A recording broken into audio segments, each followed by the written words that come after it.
हिंदुस्तान में एक अजान की आवाज नहीं आती थी। उस वक्त हिंदुस्तान में जिस हस्ती ने इस्लाम का चिराग जलाया वो सुल्तानुल हिंद है, वो गरीब नवाज मोइनुद्दीन है।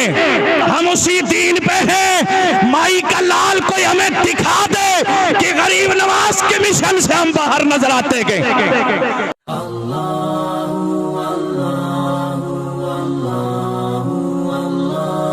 मेरे नबी ने जो दीन दिया था, जो इस्लाम दिया था, जो सहाबा ने अपनाया, जो अहले बैत ने अपनाया, और वही दीन वो इस्लाम लेकर के हिंदुस्तान की सरजमीन पर जब कुफ्र और शिर्क के अंधेरे छाए हुए थे और जनाबे वाला इस्लाम का ईमान वाला कोई बंदा नजर नहीं आता था, इस्लाम का चिराग बुझ गया था।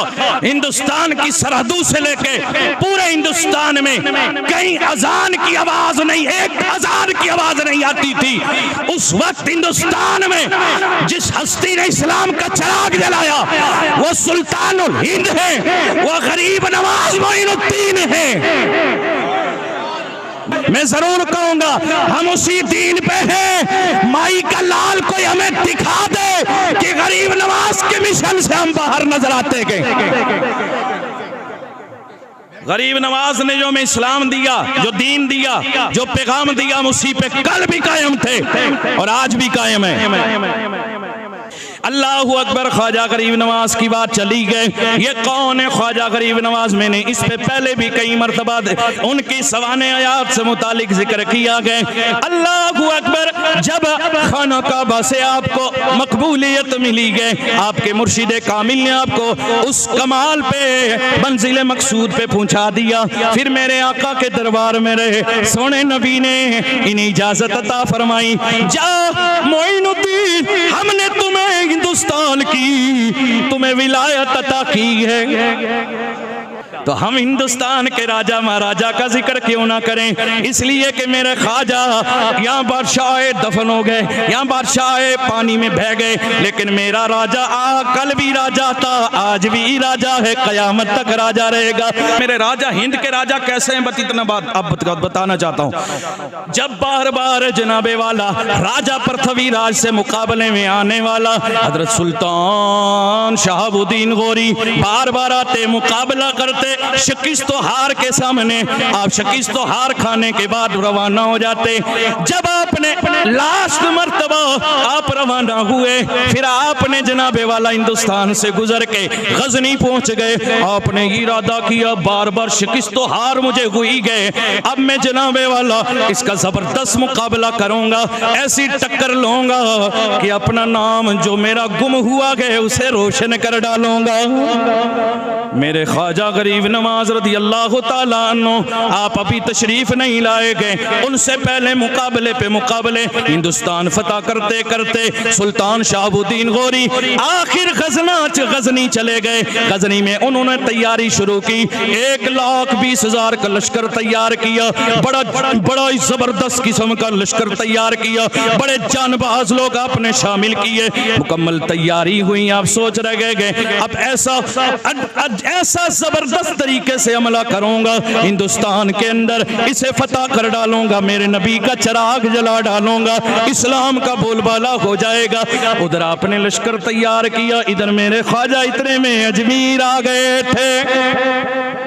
जब इस राजस्थान की इन पहाड़ियों से मेरे ख्वाजा का गुजर हुआ, उधर मेरे ख्वाजा राजस्थान की पहाड़ियों में से दरख्तों पहाड़ों में से गुजर गए थे।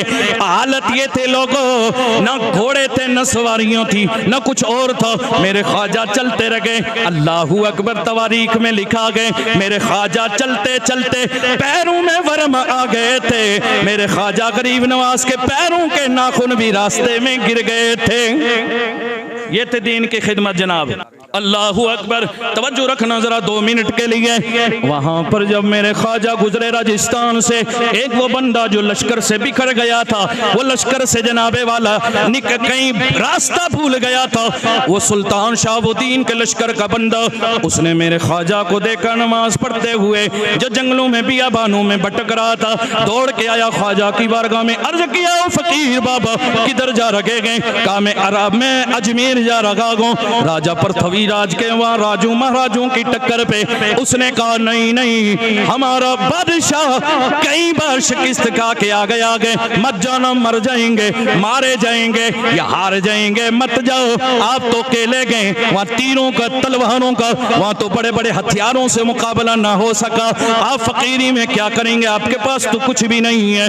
ख्वाजा गरीब नवाज ने फरमाया, ओ शहाबुद्दीन के सिपाही कान खुल के सुन ले, ओ शहाबुद्दीन गौरी आया था, उस वो अपनी मर्जी से आया था, मोइनुद्दीन अपनी मर्जी से नहीं आया गए, सोने मदीने वाले ने भेजा गए। और शहाबुद्दीन गौरी अपनी ताकत के बलबूते पे आया था, ये मोइनुद्दीन अपनी ताकत पे नहीं आया गए, सोने मदनी की ताकत पे आया गए। उसे अपने हथियारों पे भरोसा था, मुझे अपने सोने मदीने वाले पे भरोसा गए। और शहाबुद्दीन गौरी के दिमाग में था मेरे हथियार मेरा सहारा गए, मोइनुद्दीन मदीने वाले पे भरोसा करता है, वो मेरे सहारा है। अब जरा बात जरा मुकम्मल करता हूँ। शहाबुद्दीन गौरी तैयारी कर रहे हैं, 1,20,000 का लश्कर तैयार किया, उन्हें रोजाना ट्रेनिंग दे रखे गए। रात के वक्त में सोए, एक सोनी सूरत वाला, बड़ी हसीन खूबसूरत वाला, कोई नौजवान सोने चेहरे वाला ऐसा बुजुर्ग फकीर सामने आया, कहने लगा शहाबुद्दीन देर मत करो, इधर हमला आवर हो जाओ। आपने अपनी फौज को पलट दिया। सुबह हुई, आपके दिमाग में बात आई, किसी फकीर ने मुझे इशारा दिया गया, कामयाबी मेरे कदम चूमेंगी। आपने जनाबे वाला फौरन वहां से सफर किया, 1,20,000 फौज लेके दाखिल हुए। फिर लोग वो 300 राजपूतों का जो लश्कर था, फौज थी, उन्हें शिकस्त देके जब अजमेर में दाखिल हुए, मुख्तसर ये मेरे ख्वाजा पहाड़ों में अजान दे के नमाज पढ़ गए थे। शहाबुद्दीन गौरी ने कहा इधर कौन अजान दे रखा गए, इंडिया में तो पहले अजान, भारत में हिंदुस्तान में अजान तो कहीं नहीं होती थी, इन पहाड़ों से अजान की आवाज कैसे, उन्हें खबर ना थी मोइनुद्दीन आ गया है।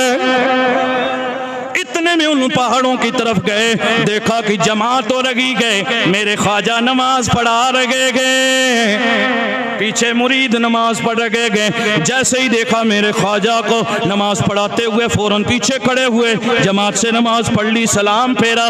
जब जनाबे वाला चेहरे पे नजर पड़ी, शहाबुद्दीन हैरत में पड़ गया, हैरान और शस्तर रह गया कि ये तो वही बुजुर्ग हैं, वही फकीर हैं जिन्होंने मुझे ख्वाब में इशारा किया था, हिंदुस्तान आ जाओ, फतह मिल जाएगी। आपने फौरन मेरे ख्वाजा के कदम चूमे, बरशाई, अपना ताज कदमों में रखा, लिबास उतार के रख दिया, हथियार उतार के रख दिया। कहने लगे कि हाय हाय, मुझे खबर ना थी, मैं सोच रहा तो वो फकीर कौन है, मुझे खबर ना थी, मोइनुद्दीन ही मुझे फतह दिलाने वाला गए। लिगाए वली में वो तासीर देखी, बदलती हजारों की तकदीर देखी। लोगों, जो शहाबुद्दीन गौरी ने अपना ताज, अपना लिबास, अपना हथियार ख्वाजा गरीब नवाज मोइनुद्दीन चिश्ती की बारगाह में रखा, अजमेर में उस जगह में लोगों मेरे ख्वाजा की बारगाह में रख के कहा, मैं बादशाह नहीं, बादशाह आप हैं। उसी दिन से जनाबे वाला मेरे हिंद के राजा का चर्चा चारसू होने लगा।